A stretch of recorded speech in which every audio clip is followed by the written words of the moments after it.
It's Tuesday, 7 PM, and you're watching the Pen but No Pencil Photography Outdoors channel. Currently, we're driving through a little village called Friston,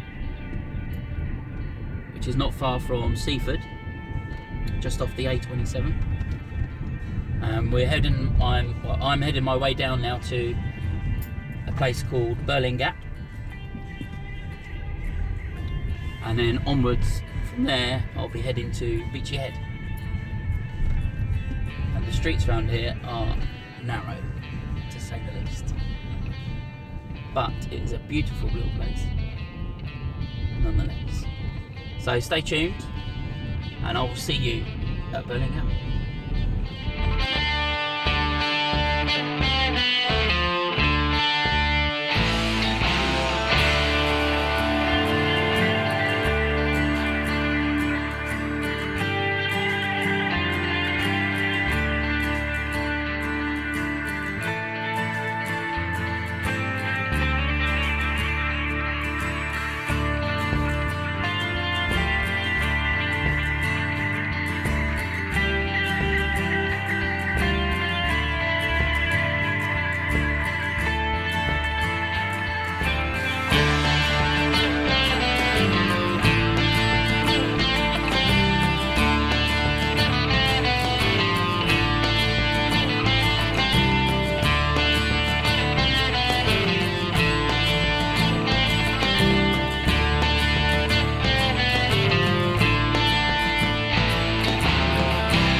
Well, that's my view at the moment, down on Birling Gap Beach. Tide's right out, as you can see, and that's the view all the way around. You've got the cliffs of Seaford over there with Cuckmere Haven, with the houses just on the edge there. Zoom in, you may just pick out the houses there in the middle. And then you've got the start of the Seven Sisters around this way to Birling Gap. Quite a few people down there on the beach today, some school outing or something. And then as we come back around this way, we've got more of the cliffs that stretch around, and that takes you all the way around to Beachy Head around that corner there. So I think this will be a nice composition. It's got some lovely rock pools, as you can see there,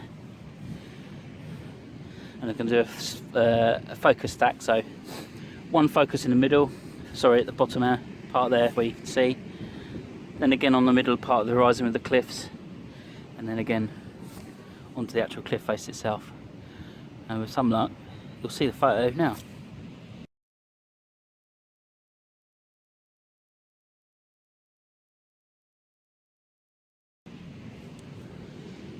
I'm going to make my way around the cliff side there. Just poke my head around the corner, see if I can see the lighthouse, and then I may just have a look around and see what comes. And eventually I'm going to make my way up to the top of the cliffs and walk around and see it from that perspective. So keep watching. So I've got awesome views. Birling Gap.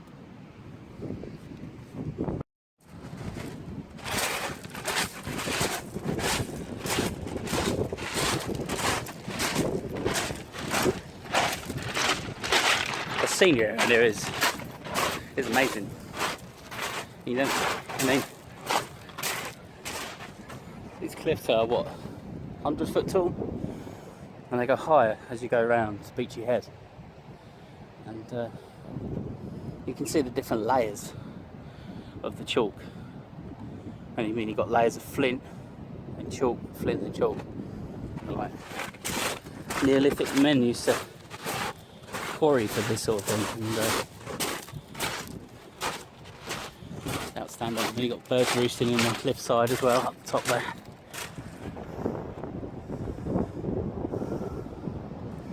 Huge amount of chalk, and of course over the years it's fallen down and caused these natural rock pools, and quite beautiful.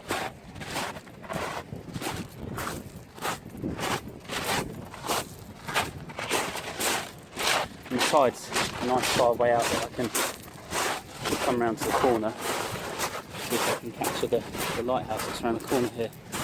But if I can't see it, then I might make my way back up to the top cliffs, which I'll go in there anyway, but just to capture some of this nice long cliff shapes. Pebbles out here, but thick heavy things, mate. And some of these boulders here are huge. Things.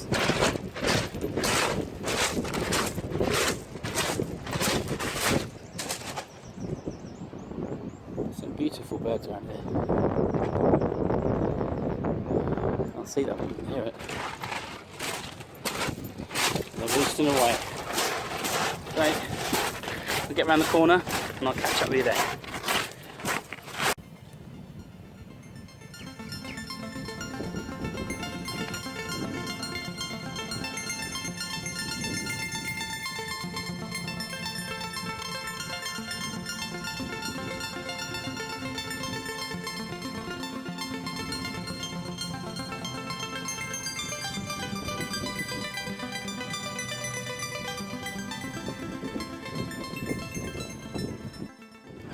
Right, I've had to come off of the beach because, well, I don't feel very safe on there. The cliff's coming down on that side, and it's quite a lot of chalk to fall if it was to fall on me. So I've come out onto the rock pools itself. I'm disturbing the birds, but I've seen this, and I think this would be a great thing to have as a composition, as a foreground element, and then the cliffs. The rock pools as the background. I don't know what that is. It's like an old boiler or something from a boat, maybe. So I'm going to have a little wander around on this area and see if I can get a nice composition using that as a nice element for a bit of photography. So I'll set up and I'll get back to you. So that's the shot I'm going for. You've got the cliffs, you've got this boiler thing, I don't know what that is, and I'm going to get some of the rock pool just down in this bottom here in focus. I'm using a Nikon DX Nikkor 1855mm. That's just the box standard lens that comes with a normal camera of these. So it's a D90, and settings are, I'm going to have it f16 just because there's some glare coming off of the water, and the whites of the cliffs are just a bit too bright, and I'm at 90th of a second, and my white balance is set to cloud because there's a slight bit of cloud, although the sun is just up there. I'm actually pointing just to the left of that, so we're going to see how this turns out. I'm on a 10-second timer.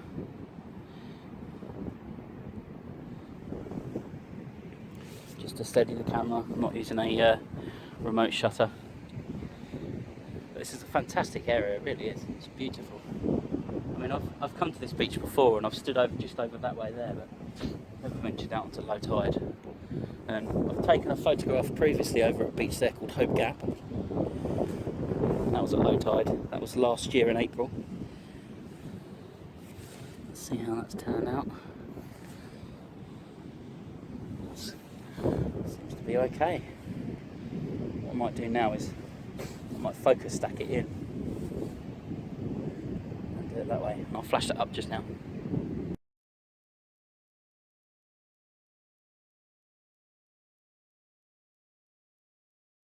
Different composition this time. I'm right on the edge of the rock pools now, and the waves are coming in quite nicely and they're causing a bit of a disturbance in the water there. and I've put on a few ND grads. I've no idea what they are. They're a cheap set, and I just put them together and I blacked them out to make them darker with a bit of gaffer tape, and it just gives that a little bit more darkness. Well, I'm almost shooting into the sun. I'm still getting sort of 1 second timer, 2 seconds, that sort of thing, and it's just enough to cause water to just smooth out and catch any of the ripples that flow out. So my settings are ISO 100, f22, and I'm at 1 second on this one, and the white balance is set to cloud.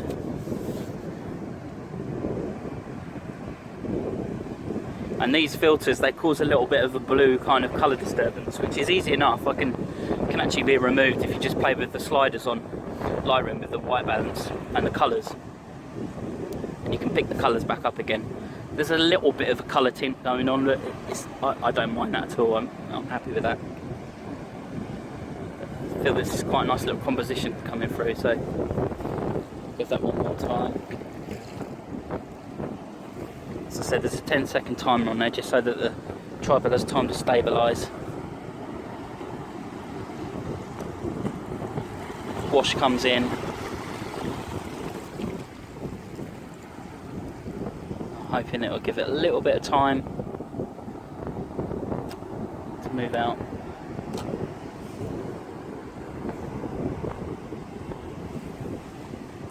And I'll flash it up on the screen now.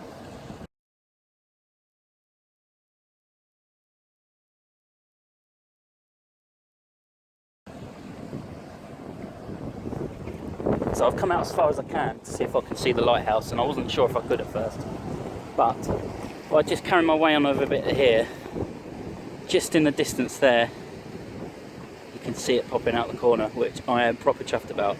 So I'm going to make my way over there, because the tide looks like it's popping in a bit now. Make my way over to this side over here just a little bit, and then I'm going to make my way over, and then I'm going to bugger off from here, and then just walk up the side of the cliffs up that way, and then see if I can capture the lighthouse from above. Right, so the lighthouse is over there, as you can see, just below the cliffs. As you come round, that's the water. It's coming in pretty fast now. You've got the New Haven ferry going to France. As soon as I've taken this, I'm getting out of here because the tide's coming in quickly now. So I'm going to try with a 28-80mm first, just to do some focus stacking in, and then I'm going to change over to my 70 to 300, and then I'll capture that over there just to bring it in a little bit. So I'll flash up those photographs now while I've got the time.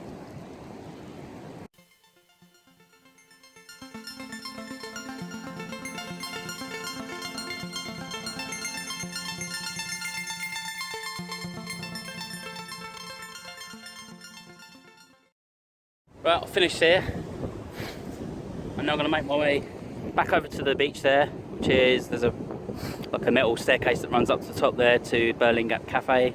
That's where I've parked the car, and then I'm going to make my way over the cliffs here, all the way along hopefully, and try and get a shot of the lighthouse just down there. So I'll see you shortly. That's that for down on the beach. It's been a beautiful morning down here, actually, beautiful. The sun's just come out now, as it was a little bit overcast earlier. Now I'm going to make my way back up the steps. I'm going to make my way slowly over to the cliffside. See if I can capture a couple up there. So I'll see you over there.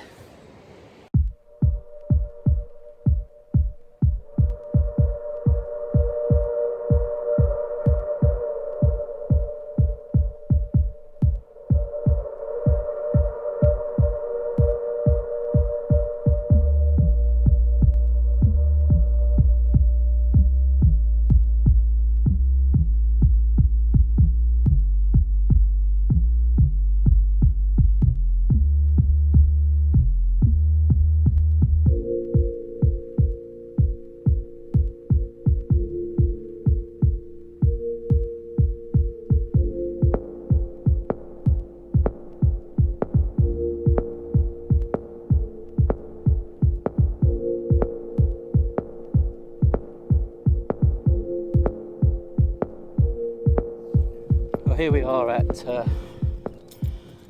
L2 Lighthouse, which is on the top of the hill there. You can see the cliffs on the side there. I'm just going to walk up to the side, get a shot over that way, looking down at the beach that I was just on, which is just around the corner that way, down below. So that's a lighthouse. That's what I'm going to camera capture.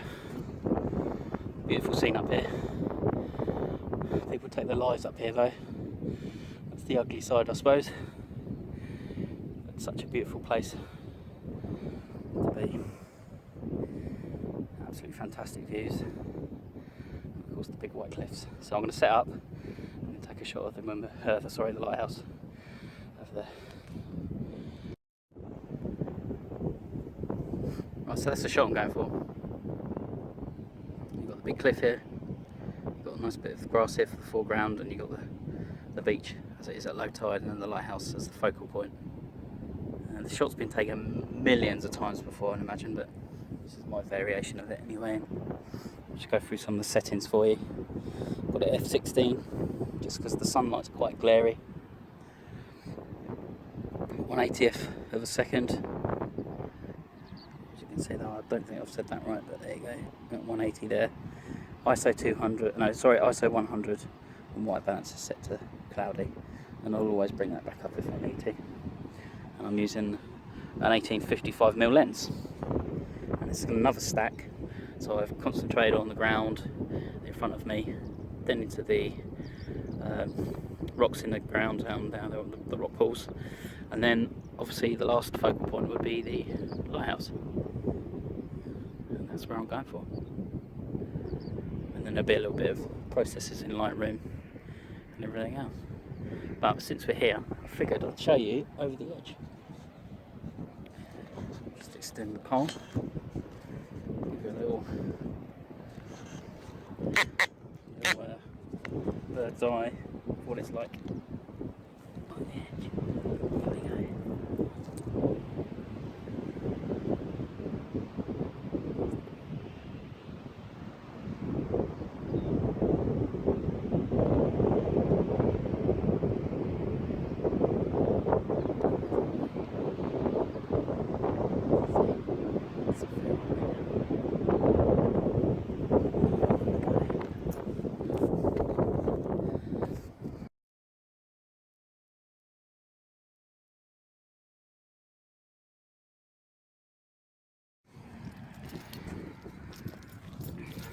Got a couple of shots there, one facing that way that you saw, and another one facing that lighthouse there.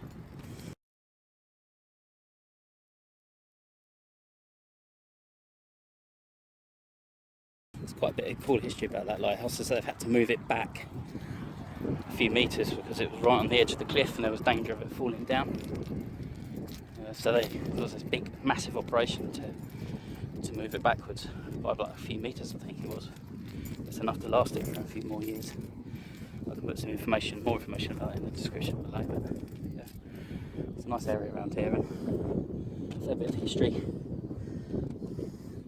So back of the car, now I'm going to go and find somewhere to have a cup of tea, and we'll have a coffee. I'll make my way back.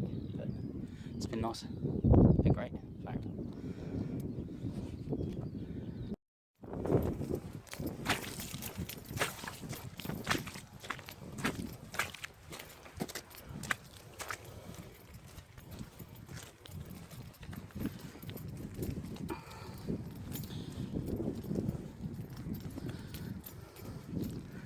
So just parked at a local pub, and I'm going to make my way along this path, see if I can find somewhere to just sit out for a bit and have a cup of tea, or in this case a cup of coffee.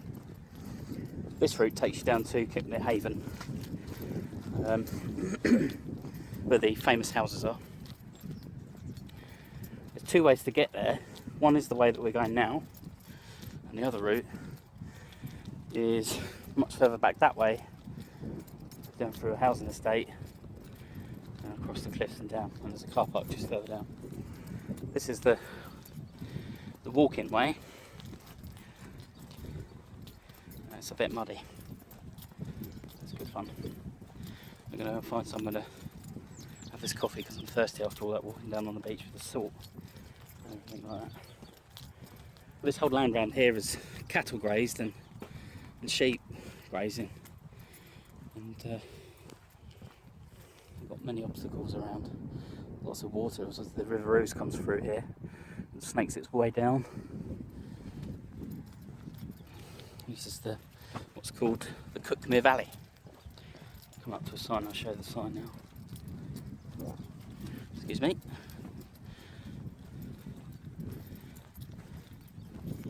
That's the sign. Natural haven, Sussex only undeveloped river haven. The Cuckmere Valley has an untouched feel, but human influence over the 1,000 years has shaped the valley we see today. Medieval farms contained the river banks and dug ditches to drain the floodplain to improve agriculture. And seen as a likely invasion point, the valley was fortified with pillboxes and tank traps, and the valley also acted as a decoy for New Haven's port, using lights at night to confuse the pilots of the enemy aircraft, which was it was recently featured on that South Downs programme on BBC. Was it on BBC Two? Can't remember now. I think it was featured on there on BBC Two, and he talked about the war and the planes. Sorry, I'll just put the fence back there. It's quite an interesting TV show.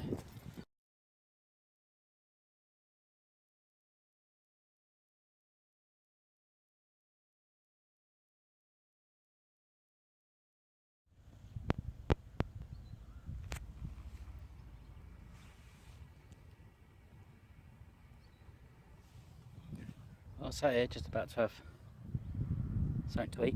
I've had my coffee, and a guy came along just now and given me a tip off that there's a kingfisher in the area. I've never ever photographed a kingfisher, and I wouldn't call myself a wildlife photographer in the slightest, but there's a chance to catch a kingfisher. I'll definitely be there. It's in this area, so we're just going to sit quietly, see if he turns up. There's plenty of geese over there, as you can see, flying.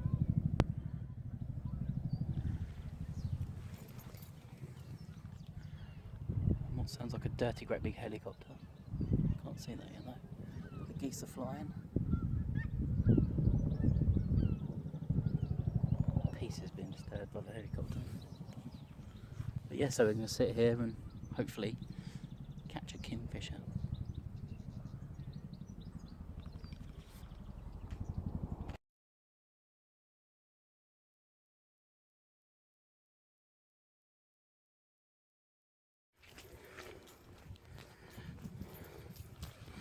Well, that was a lovely hour spent down by the river there. It's like a little stream that ran around, and a couple of good opportunities for some photos as well. But it's time to make my way back now. Fortunately, didn't capture the kingfisher, so that'll have to be for another time. And I've just spoken to some chap down there walking his dog that there's peregrine falcons on the other side of the river, which is over that way. They were feeding, so I think I may have to come back this way again one day, see if I can capture those beautiful birds. But there's plenty of seagulls, plenty of other wildlife around, lots of geese in the field over there, and the sheep are bleating on the hills. So I'll wrap this up now and just say thanks for watching. I'll catch you on the next video. See you later.